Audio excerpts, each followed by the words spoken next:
in nearly 4 years, with stocks selling off and many in correction territory when you look at the major averages. David Kudla, CEO and Chief Investment Strategist, Mainstay Capital Management, is with me now. Could this be the opportunity of the lifetime again?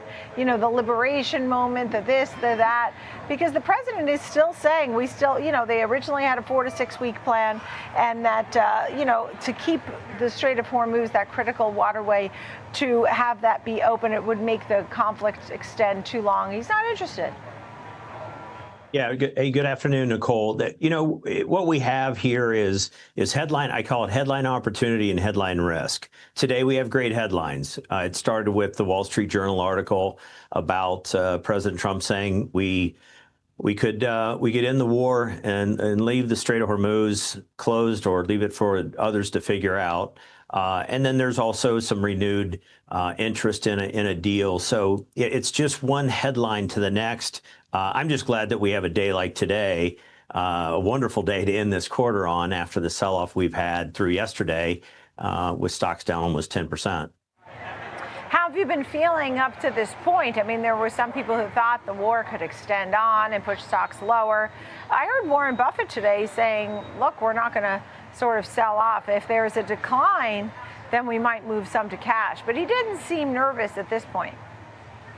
Yeah, the way that we look at it, Nicole, is really the market for the past several weeks and for the near future. It's really about the Strait of Hormuz. It's really about the Iran war. It's an external event that's driving the market lower. And when the Strait of Hormuz gets opened, or these alternative routes, the petro line across Saudi Arabia, moving 5 to 7 million barrels per day of the oil that was going through the Strait of Hormuz, it's not going to make up for it, but it makes a difference. OPEC and the United States increasing production. They'll keep finding workarounds. Eventually, the Strait of Hormuz will open. Until then, they're starting to let more tankers through.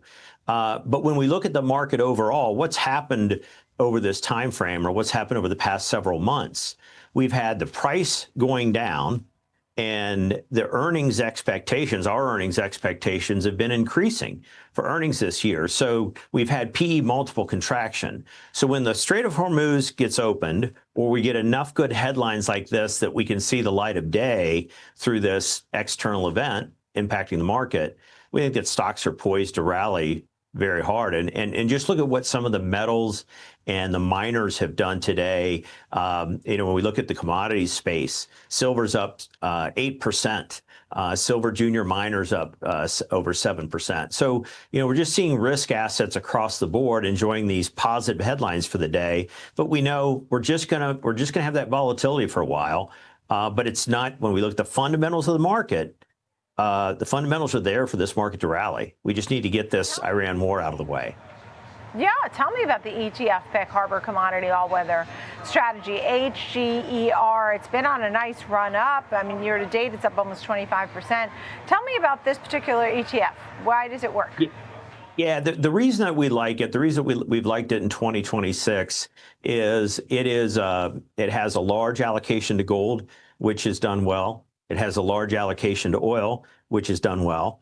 And then it has some agricultural products, some soft commodities like soybeans and wheat that have done well. So with a stock market that's negative so far in 26, bond market that's down slightly, we've got a commodities ETF, a broad basket of commodities, a little bit overweight in gold and oil, that's up, or crude oil, that's up over 20% today, 20% this year, as you said. And, the thing about commodities, we as tactical asset allocators, we'll go there very quickly to diversify our portfolios. We did it in 2022. We have some of the same things going on now, the stagflationary light environment, some of the same market dynamics as 2022. And commodities tend to be one of the areas that's vastly underallocated in portfolios, still far less than 5% in most private and institutional portfolios.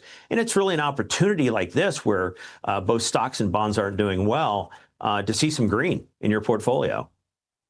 Oil prices saw the record rise, but gold, which you said you like here, saw the big sell-off, right? We saw gold dropping 13% in March, its biggest sell-off monthly in 17 years. So that screams buy to you?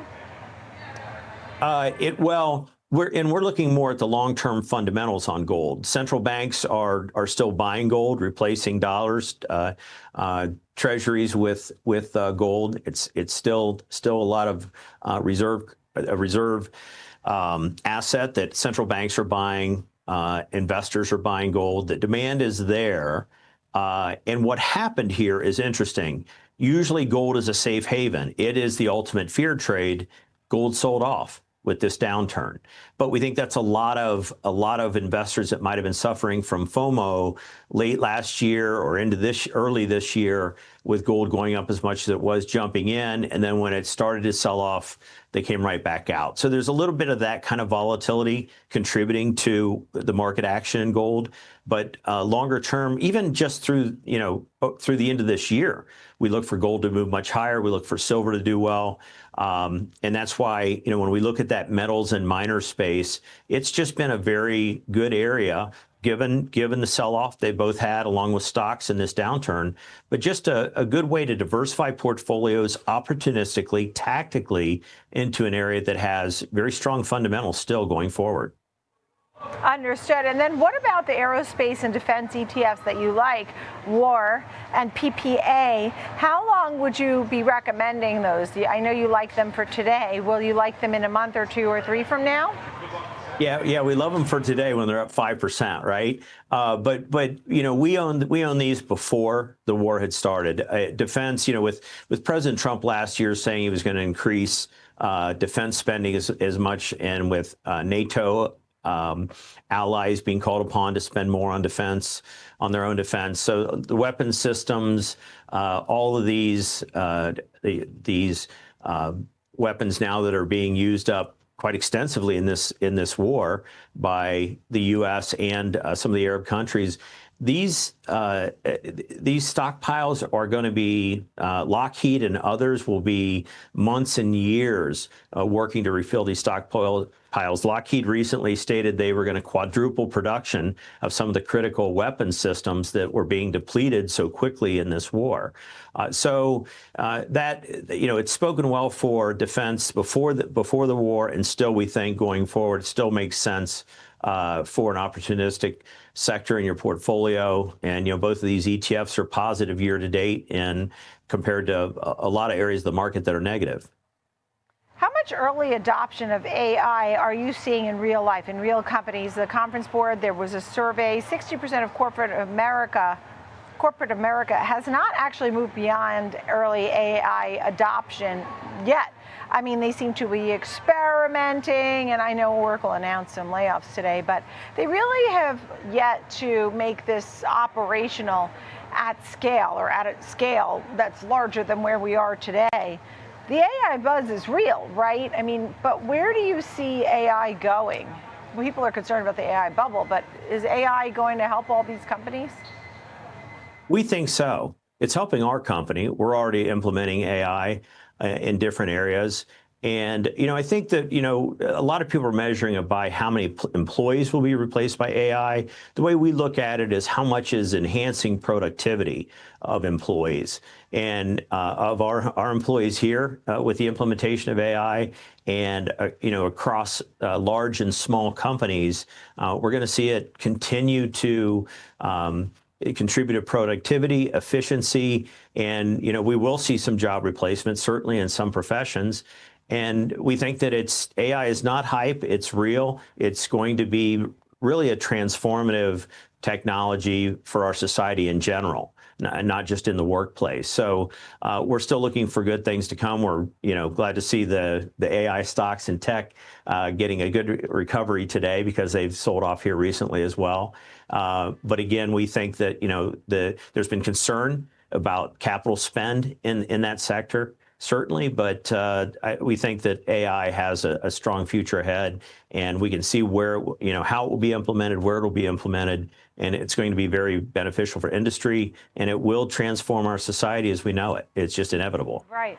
Right, and look, they talk about how there's going to be opportunities for leaders to align talent strategies, leadership development, workforce planning, and things like that with emerging AI capabilities. In the meantime, the report here is saying that AI-driven job loss, just about 6% of the organizations cite AI as a primary reason for the layoffs that they've done thus far. That's not too bad.